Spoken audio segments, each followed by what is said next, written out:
تبلیغی جماعت اتنی کامیاب کیوں ہے؟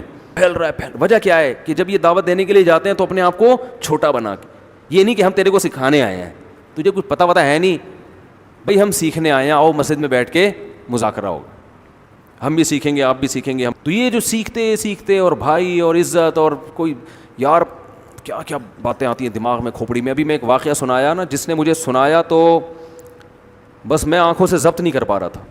حضرت مولانا طارق جمیل صاحب کا واقعہ ہے. ایک شخص آیا مجھ سے ملنے کے لیے, خواجہ سرا ہے. میں تو پہلی دفعہ زندگی میں کوئی خواجہ سرا مجھ سے ملا. میں سمجھا کہ پراپر آدمی ہے, اتنی بڑی اس کی داڑھی اور رنگ ماشاء اللہ بڑی مردانہ وجہ. لیکن جب بات چیت کا انداز ہوتا ہے تھوڑا سا, وہ ایٹیٹیوڈ سے اندازہ ہو گیا کہ یہ مکمل مرد نہیں ہے. تو اس نے مجھے خود بتا دیا میں خواجہ سرا ہوں. میں نے کہا بھائی ہم سے ملنے کے لیے کیسے آئے آپ, اتنی بڑی داڑھی آپ کی. اس نے اپنا جو واقعہ سنایا نا, میں 3 دفعہ وہ واقعہ سناتے ہوئے رویا ہوں. اور جب وہ سنا رہا تھا اس وقت میرے آنکھوں سے آنسو نکل رہے تھے. اس نے یہ ابھی بھی میرا بیان سنتا ہے وہ. اس نے واقعہ سنایا کہ میں جب پیدا ہوا تھا نا تو میں خواجہ سرا تھا. گھر میں ایسا بچہ پیدا ہو جائے والدین کی طرف سے عزت نہیں ملتی.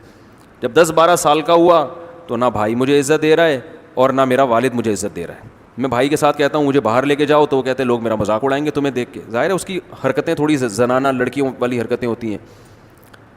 اور والد بھی کہیں محفلوں میں نہیں لے کے جا رہے, ایک مذاق اڑایا جاتا ہے.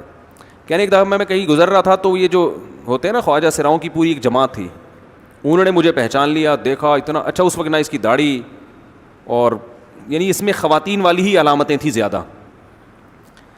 تو انہوں نے مجھے کہہ رہے ہیں اتنی عزت دی, کھانا کھلایا اور اپنے گرو کے پاس لے کر گئے. اور گرو نے کہا کہ تم ہمارے ایجنٹ بن جاؤ, ہم تمہیں پھر ڈانس ماس کروائیں گے, آدھے تمہارے آدھے ہمارے, جو بھی اس کا سیٹ. کہہ رہے مجھے پہلی دفعہ کہیں عزت ملی. تو لیکن میرے ابا کو پتہ چل گیا تو ابا نے لا کے طبیعت سے کوٹ دیا, ٹھیک ہے نا, کہ دوبارہ ان میں نہیں بیٹھنا. ٹھیک ہے ہم نے توبہ کر لی بھائی, یہ برے لوگ ہیں, ڈانس ماس اچھی چیز نہیں ہے, ٹھیک ہے. تو اب کیا ہوا, کہتے ہیں کہ پھر جو ہے نا کچھ دنوں میں کہیں کسی سے جھگڑا میرا ہوا کسی بات پہ, تو اس نے انتقام لینے کے لیے شکایت لگا دی ابا کو کہ یہ دوبارہ ان کے پاس گیا. حالانکہ وہ جھوٹی شکایت تھی. اب ابا کو لگا کہ یہ صحیح کہہ رہا ہے جس نے شکایت لگائی ہے, کیونکہ شبہ تو تھا نا ابا کو دوبارہ جائے گا. ابا نے پھر مارا. تو کہہ رہے ہیں میں بول رہا ہوں کہ میں نے یہ کام نہیں کیا, میں نہیں جا رہا ان کے پاس, میں نہ ناچ گانا سیکھ رہا ہوں, کچھ بھی نہیں. لیکن ابا نے اس کی باتوں میں آ کے انکوائری نہیں کی ہوگی پوری, وہ سمجھے ہوں گے کہ بھائی ایسا ہی ہے. تو ابا نے پھر کٹائی لگائی. تو اس کے دل میں منفی جذبات پیدا ہو گئے اور یہ گھر سے بھاگ گیا کہ بھائی مجھے ویسے تو عزت نہ یہاں مل رہی ہے اور میں اب ذلت برداشت بھی کر رہا ہوں, تو بھی کہہ رہے میں وہاں چلا گیا. تو جب میں وہاں گیا ہوں نا خواجہ سراؤں کے ہاں, تو وہی گرو اور ڈانس, اور پھر اس نے مشہور کچھ ایکٹروں کے نام بتائے جن کے ساتھ ہم ڈانس کرتے تھے, اور پیسے آنا شروع ہو گئے, آدھے گرو کی جیب میں آدھے ہماری, اور ہٹو بچوں. لیکن ظاہر ہے یہ کوئی عزت دار راستہ تو نہیں ہے نا. کہہ رہے ہیں کہیں سے تبلیغی جماعت میں حضرت مولانا طارق جمیل صاحب آ گئے. انہوں نے اجازت مانگی, ہمارے گرو کو پیغام بھیجا بھائی مجھے ایک دفعہ یہاں آ کے دعوت دینے دو. اس نے اجازت دے دی, آ جاؤ بھائی. بیان کیا, ان کو سمجھایا بھائی یہ زندگی نہیں ہے, اللہ کی سیروزے کے لیے بہرحال ترغیب دی. کہہ رہے ہیں میں تیار ہو گیا, باقی لوگ تیار نہیں ہوئے, میں تیار ہو گیا. کہہ رہے میں نے گرو سے اجازت لی, اس نے کہا جاؤ لگا لو سیروزہ. تو کہتا ہے کہ جب میں حضرت کے گھر پہ گیا ہوں نا, تو حضرت پہلے سے دروازہ کھول کے ایسے انہوں نے دونوں بازو پھیلائے ہوئے تھے استقبال کے لیے, پہلے سے کھڑے ہوئے تھے علماء کے ساتھ. کہتے اتنے مشہور آدمی, اتنی بڑی سیلیبریٹی, اور اتنے بڑے بڑے علماء, ان کی پگڑیاں, ان کے اتنا خوبصورت لباس, جو خود عزت دار لوگ ہیں. کہہ رہے ایسے جو ہے نا میرے استقبال کے لیے دونوں بازو پھیلا کر کھڑے ہوئے ہیں, اور ایسے مجھے بیٹا بنا کے نا اپنے سینے سے لگایا کہ تو میرا بیٹا ہے.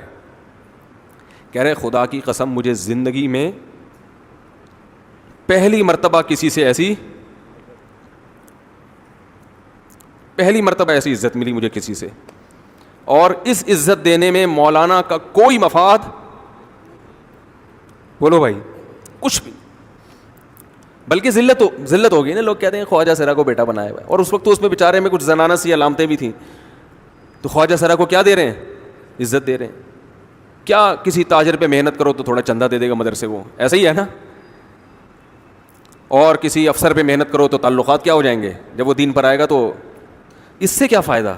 اس کو تو باپ ایسے ان لوگوں کو ریجیکٹ کر دیتے ہیں, بھائی اپنانے سے. کہہ رہے مجھے یہ اپنا رہے ہیں, ایسے سینے سے لگایا انہوں نے, اور مجھے سہ روزے کی جماعت میں اپنے ساتھ لے کر گئے, کھلاتے تھے, بڑا خیال رکھوایا میرا. کہہ رہے اس کے بعد پھر میں نے گرو سے اجازت لی. وہ گرو چھوڑتے تھوڑی, ان کو پیسے ویسے دیے, جان چھڑائی نا, وہ بھی غلامی کی طرح نکلنا پڑتا ہے. پیسے دیے پتہ نہیں کتنے لاکھ یا کتنے ہزار روپے, وہاں سے پھر نکل کے 4 مہینے اس میں بھی خیال کیا. تو پھر تبلیغ کے بزرگوں سے ملا, پھر انہوں نے پورا مجھے بتایا کہ بھائی تم یہ علاج کرو تاکہ تمہارے اندر یہ زنانہ علامتیں ختم ہو. تو وہ علاج کر رہا تھا ماشاء اللہ, انجیکشن لگے, انجیکشن میں ڈاکٹروں کی بھی مدد کروائی. یہ ایسی این جی او ہے میرے بھائی جس کو کوئی بھی این جی او نہیں کہتا, نہ ان کے کوئی اشتہار آ رہے ہیں. کتنے لاکھوں لوگوں کو اس طرح سے یہ لے کر بھی آئے اور ان کے مسائل بھی حل کیے, مگر نہ کوئی ویڈیو بن رہی ہے, نہ کوئی اشتہار آ رہا ہے. یہ تو اس نے خود مجھے بتا دیا نا, اور اس نے کہا ایسے سینکڑوں لوگوں کے ساتھ ہوا ہے. تو اس کی ماشاء اللہ داڑھی نکل گئی. اس نے کہا آہستہ آہستہ میں اللہ سے امید ہے کہ مکمل مرد بن جاؤں گا میں. یہ ہے وہ دعوت جس میں آپ کا کوئی مفاد بولو نہیں ہے. کہ یہ جو 2-3 بیسک چیزیں ہیں نا, تبلیغ والے اسی کو پوری دنیا میں لے کے چلتے ہیں. یہ بیسک ہیں. اللہ سے ہونے کا یقین آ جائے, اور اللہ پہ اعتماد آ جائے, اللہ پہ توکل آ جائے.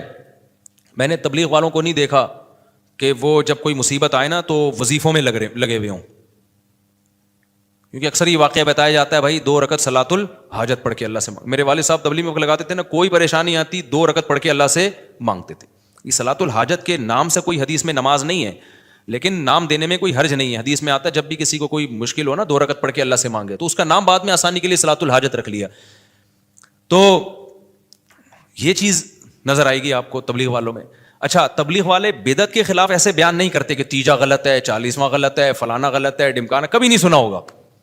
لیکن میں نے دیکھا جو تبلیغ میں وقت لگاتے ہیں آٹومیٹیکلی تیجے 40 میں ان کی زندگی سے ختم, آٹومیٹیکلی بغیر کسی تقریر کے.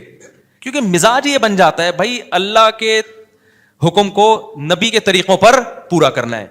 اب ان یہ تو سب کو پتا ہے نبی نے تو تیجا نہیں کیا, نبی نے تو 40واں نہیں کیا, تو آٹومیٹیکلی بہت سارے کام موضوع بنا کے نہیں ہوتے, خود بخود. ایک 4 شادیوں والا رہ گیا تبلیغ میں, اس پہ پتہ نہیں کب آئیں گے وہ لوگ. خیر, ایک عالم نا اعتراض کر رہے تھے تبلیغ والوں پر. میرے شیخ ہیں حضرت مفتی عبدالرحیم صاحب, ان کے پاس بیٹھ کے کہ حضرت یہ رائیونڈ میں سارے علماء کو کیوں بیان نہیں کرنے دیتے, رائیونڈ کے اسٹیج سے فلانے کو بلائیں, یہ صرف ان علماء کو بیان کرواتے ہیں جن کا تبلیغ میں وقت لگا ہوا ہے. تو ہمارے استاذ ان کو سمجھا رہے تھے بھائی ایک نیٹ ورک ہے, ایک طریقہ ہے, تو اس میں ظاہر ہے جب تک ایک ان کی پالیسی ہے کہ اس سے گزر کے نہیں جائے گا تو کام کی نوعیت سمجھے گا نہیں. تو کہنا نہیں اتنے بڑے بڑے علماء, بھائی بڑے بڑے علماء ہیں, وہ اپنے ممبر پہ صحیح کام کر رہے ہیں, لیکن تبلیغ کا ایک خاص طریقہ ہے جو تجربوں کے بعد ان کو اندازہ ہوا. تو اب جب تک کوئی اس تجربے سے نہیں گزرے گا تو ان کا ایک نظام بنا ہوا ہے بھائی, وہ جیسے خانقاہ میں بھی ہر ایک کو تھوڑی بیان کرنے دیا جاتا ہے, ہر ایک کا اپنا ایک اسٹائل ہوتا ہے. جب ان کو بہت سمجھایا ان کی سمجھ میں نہیں آیا, تو پھر ہمارے استاذ نے کہا اچھا مفتی طارق مسعود کو رائیونڈ میں ایک بیان دے دو, 4 شادیوں میں بیان کر دیا. ہضم ہو جائے گا لوگوں سے. میں نے کہا, انہوں نے کہا یہ بندہ تو وہاں جا کے کیا کرے گا, سال کی جماعتیں آئی ہوئی ہیں اندرون ملک اور بیرون ملک, اور انگریز آئے ہوئے ہیں, جیپنیز آئے ہوئے ہیں, ایک دم بیان نئے نئے مسلمان آئے ہوئے ہیں جو ابھی نئے نئے مسلمان ہوئے ہیں, اور ایک دم بیان کس پہ شروع ہو گیا. انہوں نے کہا یہ تو عجیب صحیح نہیں ہو, بات تو صحیح ہوگی لیکن بے موقع ہوگی.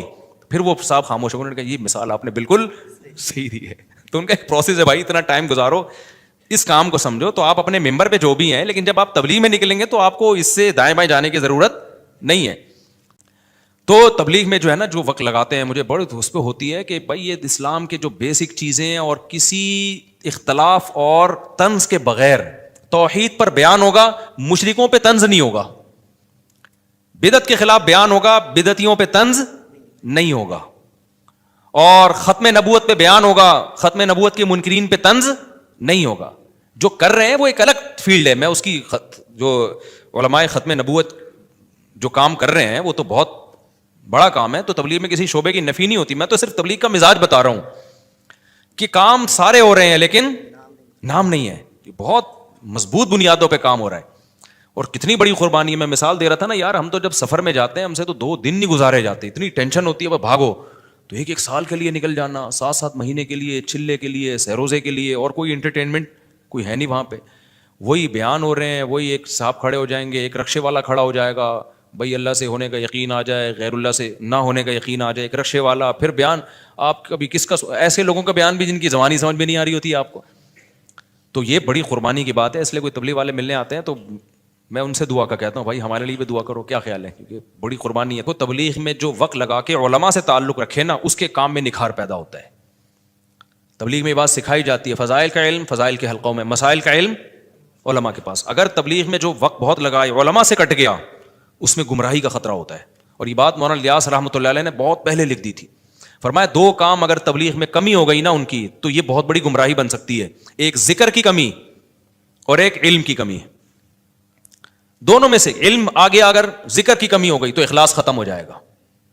جب آپ ذکر چھوڑ, تبھی تبلیغ میں جب گشت کے لیے جاتے ہیں تو کچھ لوگوں کو ذکر کے لیے لازمی بٹھاتے ہیں. ذکر کی کمی ہو گئی, اللہ سے تعلق ختم, اخلاص ختم, پھر شو بازیاں, پھر شوق ہوگا کہ میرا بیان کیوں نہیں ہو رہا بھائی, محلے کا امیر مجھے کیوں نہیں بنایا. تو یہ چیزیں جس تحریک میں آ گئی نا, میں پیدا ہو گئی تو ختم. تو ذکر کی تو الحمدللہ کمی نہیں ہے, لیکن علم میں بعض لوگ جب جاتے ہیں تو پھر علماء سے تعلق ختم کر دیتے ہیں, تو ان کے پھر بگڑنے کا اندیشہ ہوتا ہے. کیونکہ علم اور ذکر یہ دو چیزیں انسان کو گمراہی سے بچا. خالی علم و ذکر نہ ہو تو وہ بھی اللہ سے تعلق ختم. پھر وہ علم تو پھر آپ کو پتہ ہے آج کل جتنے گمراہ اسکالرز آ رہے ہیں ان کے پاس علم تو بہت ہے, اللہ سے تعلق بالکل بھی نہیں ہے, تو گمراہی کا ذریعہ بنتے ہیں. اور اگر صرف ذکر ہی ذکر ہو, علم نہ ہو, تو وہی پادری کی مثال ہو جائے گی کہ جس نے 100 انسانوں کو, ایک شخص نے 99 انسانوں کو قتل کیا. پچھلی امتوں میں ایک اللہ والے کے پاس گیا, تو اللہ والے کے پاس ذکر تھا, علم نہیں تھا. تو پوچھا کہ میں نے 99 انسانوں کو قتل کیا, میری توبہ قبول ہو جائے گی؟ انہوں نے کہا بھائی ایک دو بندے مارے ہوتے تو بات ہے یار, 99 بندے مار کے آ رہا ہے بھائی. اللہ سے تعلق تو ان بزرگ کا بہت قوی تھا, علم نہیں تھا کہ بھائی 1000 بھی قتل کی ہو, توبہ کا دروازہ موت سے پہلے کھلا ہوا ہے. تو ان بزرگ نے کہہ دیا کہ نہیں بھائی 99 کی تو توبہ قبول نہیں ہوتی, بخاری کی حدیث ہے. انہوں نے کہا جب نہیں ہوتی تو سینچری پوری کیوں نہ کرے بھائی آدمی, جانا جب جہنم میں ہی ہے تو پوری سینچری کر کے جاؤ نا. کوئی جہنمیوں سے ملاقات ہوگی تو پتہ تو چلے گا, جیسے جیل میں جو قیدی جاتے ہیں نا, تو بتا رہے ہوتے تو کیا مار کے, وہ کہہ رہے میں مچھر مار کے آیا ہوں. تو نے کون سا تیر مار لیا یار. تو اس نے اس پادری کو بھی مار دیا کہ یار پوری سینچری پوری کرو. پھر حدیث میں آتا ہے, اس کو فکر ہوئی کہ کسی اور سے پوچھیں, تو پھر حدیث میں آتا ہے دل علی رجل عالم. پہلے لوگوں نے راہب کا, راہب جو ان کے بزرگ ہوا کرتے تھے عیسائیوں کے, صحیح بخاری کی حدیث ہے, فدل علی رجل عالم, کسی نے بنی اسرائیل کے عالم کا پتہ بتایا, وہاں ایک عالم ہے. جب وہ عالم کے پاس گیا اور کہا کہ مجھ سے 100 انسانوں کا قتل ہو گیا ہے, حل لہو من توبہ, کیا اللہ میری توبہ قبول کر لے گا؟ تو وہ واقعی علم میں مضبوط تھے. انہوں نے فرمایا میں یحول بینہ وبین التوبہ, صرف مسئلہ نہیں بتایا کہ ہاں قبول کرے گا, بلکہ اپریشیٹ کیا, بھائی کیوں نہیں کرے گا, تیرے اور اللہ کے درمیان کون رکاوٹ بن سکتا ہے. اور پھر اس کو گائیڈ بھی کیا کہ جس علاقے میں تو نے قتل کرنا سیکھا ہے توبہ کر تو لے گا, توبہ پہ قائم رہے گا نہیں. انطلق الی ارض کذا وکذا فإن بها اناسا یعبدون اللہ فاعبد اللہ معهم, اس علاقے کو چھوڑ دے بھائی, وہاں اللہ والے لوگ رہتے ہیں, وہاں ان میں جا کے رہ لے اور وہیں اللہ اللہ کر, یہاں نہ آنا اس علاقے میں, توبہ وہاں جا کے کرنا. پھر وہ جو اس کی موت آ گئی اسی دوران, اور اللہ نے اس کو جنت میں داخل, حالانکہ بھی توبہ کی نہیں تھی, توبہ کے ارادے سے چلا تھا. تو عالم کے پاس گیا نا. اب اگر وہ عالم ہوتا, اللہ والا نہ ہوتا, یہاں تو میں نے بتایا نا وہ راہب بزرگ تھے, اللہ والے تھے, علم نہیں تھا, انہوں نے بھی گمراہ کیا, اور وہ عالم جن کے پاس گئے وہ بزرگ بھی تھے عالم بھی تھے. اگر صرف عالم ہوتے بزرگ نہ ہوتے وہ, تو وہ بھی گمراہ کرتے. پھر پتہ ہے کیا کرتے, اس زمانے کا کوئی اسکالر ہوتا نا پڑھا لکھا, تو جب کوئی 100 انسان قتل کر کے ان کے پاس آتا تو وہ کہتے بھائی حدیث نمبر فلانی سے پتہ چلتا ہے کہ توبہ قبول ہو جاتی ہے. لیکن اللہ والوں کے پاس جانے کی ضرورت نہیں ہے, کیونکہ جتنے بزرگ آ رہے ہیں نا منجن بیچ رہے ہیں. یہ میں سمجھا پا رہا ہوں اپنی بات. یہ جتنے بزرگ جو آج کل ٹوپیاں پہن کے گھوم رہے ہیں, جو اللہ اللہ سکھا رہے ہیں, ان کی صحبت میں جا کے تم بیٹھو گے, اب سب دکانیں ہیں, سب کیا ہے, منجن. ٹھیک ہے نا, بزرگ کوئی بھی نہیں ہے بھائی. ونس اپون اے ٹائم اللہ والے ہوا کرتے تھے سب. میں صحیح ہوں, صرف میں صحیح ہوں, لہذا آپ صرف میرے ساتھ رہا کریں اور دائیں بائیں جانے کی آپ کو ضرورت نہیں ہے. تو یہ عالم تو ہوتا, لیکن اس کے اندر حب جاہ, کہ لوگوں کو اللہ والوں سے کٹا کے سب کو اپنی ذات کے گرد جو اکٹھا کرنا چاہ رہا ہے, وہ عالم تو ہو سکتا ہے, اللہ والا نہیں ہو سکتا. سمجھتے ہو کہ نہیں سمجھتے؟ تو جو بھی یہ چاہ رہے ہیں نا کہ سب میری طرف آ جائیں, تو یہ حب جاہ کا مریض ہے, تکبر کا مریض ہے. علماء میں تواضع ہوتی ہے. ہم نے تو دیکھا ہے, ہم نے کسی عالم سے مسئلہ پوچھا, ان سے سینئر بیٹھے ہوئے تھے, انہوں نے کہا بھائی ان سے پوچھو, جب بڑے بیٹھے ہیں تو ہم سے کیوں پوچھ رہے, ہم تو چھوٹے لوگ ہیں. یہ ہم نے علماء جو صحیح اہل حق علماء, ان میں یہ تواضع دیکھی ہے. اور آج کل 2-4 باتیں جس کو معلوم ہو جائیں, تواضع وہاں سے شارٹ, وہ تکبر کا پوٹلا بن جاتا ہے. وہ میں بس وہ یہ شروع کر دیتا ہے, سب علماء سے کٹانا شروع کر دے گا آپ کو.